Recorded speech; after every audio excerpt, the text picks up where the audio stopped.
All right, guys. So thank you for subscribing. This is going to be very quick to the point lessons. At times, I think we'll go longer, but we wanted to make something very actionable for big questions that we get. This is a great tool, but like all the tools, we have our own twist. Validation versus keeping the peace. Why you need to stop talking about sex if you're not having sex. That it is the man's fault. Marriage sucks. I'm Cass. I'm Kathryn. You go in and you lay a boundary without connection, it breeds more disconnection. Why are you in this messy marriage? And it's not what you think. Don't do that, because then that is not authentic. That's fake, and you're trying to be somebody that you're not. You need the foundation to have the intimacy, but right now you need to rebuild the foundation. We're MorrowMarriage. Let's flip divorce statistics with the new marriage.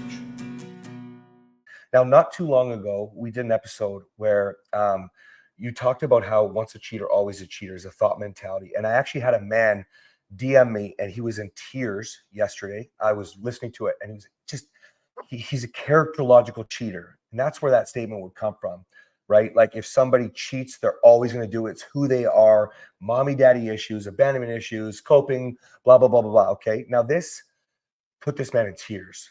And he was like, I can change. I will be different. I don't know if I can save my marriage, but I will be different. And I sent him the biggest message of encouragement. And I want to give that to you guys today for actionable steps. Listen, you might be a chronic cheater. You might be a chronic abuser, meaning that would mean that Kathryn has an expression, well, does he punch you because it's Wednesday, or does he punch you because you called him a cunt or whatever, something like that? That's exactly what I say Monday, but Monday. Okay. Basically, like, does he have a reason, or is he just doing it because that's what he does? See, somebody chronically or characterologically is going to cheat, abuse. I'm a narcissist, okay?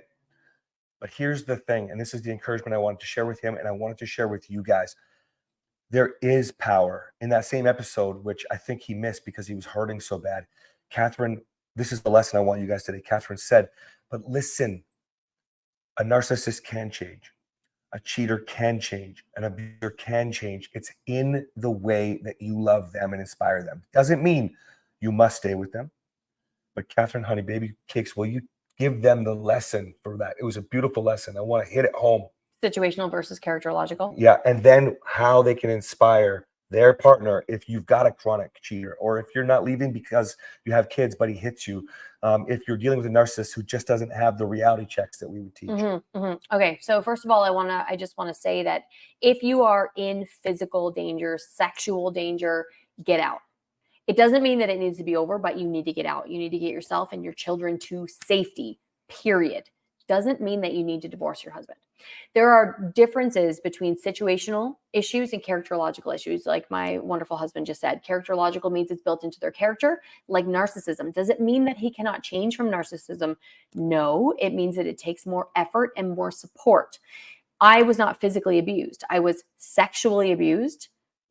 I would say violently enough. And we would have thought it was characterological back then, perception-wise, if we understood the term. If we would have known, and back then we weren't educated enough. So I've been where you are. So if you are with a characterological cheater, abuser, a narcissist, somebody with a personality disorder that's really extreme, it does not mean that the marriage can't work. But here's what you need to do.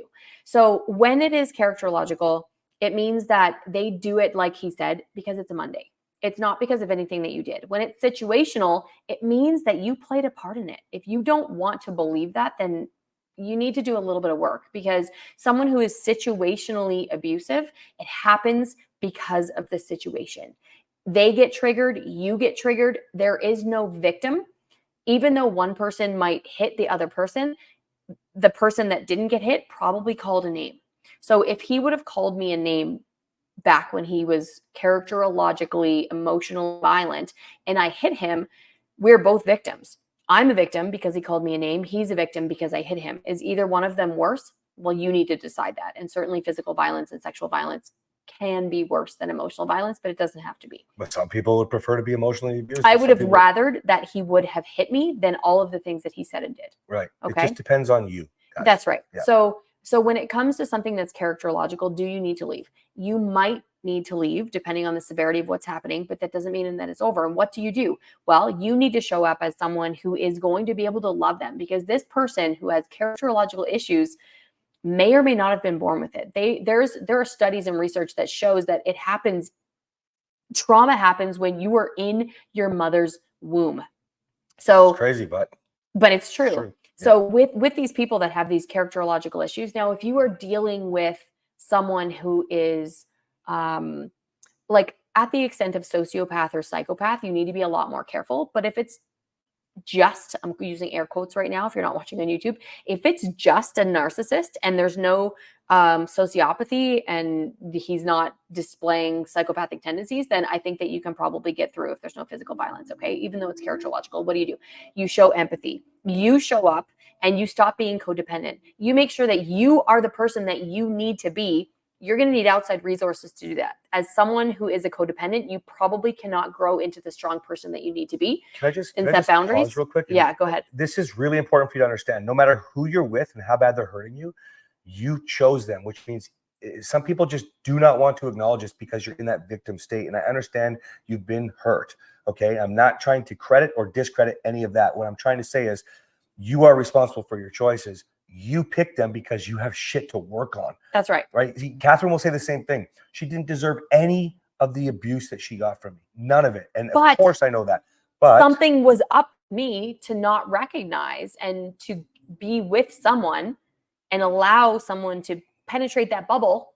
What was wrong with me? Something was. And if I look back, fixed a lot now. I had to fix a lot of things. And I reflected on where I was in my life to allow that to come into my life. So for you, you need to focus on yourself. You need to grow in empathy. You need to grow in compassion. You need to grow in strength. You need to get out of codependency. You need to learn how to set and implement successful, efficient boundaries. Because when you do that, people around you will respect what you're doing. Does it happen overnight? No, it does not. I have a client right now who has been with me for several months, and it is one of the most extreme cases that I've seen.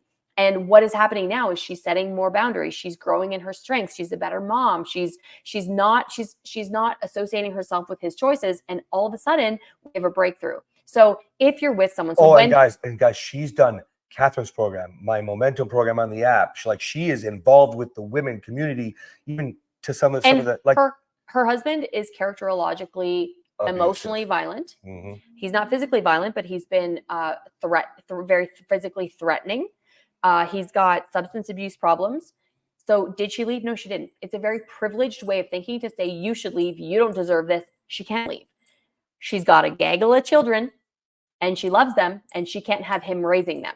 So when do you leave? Well, you leave when there is physical violence that threatens your physical safety. You leave if you can't handle the emotional violence. And if you don't have children, I think I would suggest that you probably leave no matter what, but doesn't mean you need to get divorced. And if it's this bad, this is how we should end this. But if it's this bad and you're not leaving, but you're not going to do anything differently, you're not going to, like, this woman has done an impressive amount of work. The only way she could have ever reached her husband is through the work that she's done. It's impressive how much I would dare say it's not like she did all the work that we've done, but she soaked up what we could teach her, especially Kathryn. She's on her way. And she is, oh my gosh, the love that she can pour out.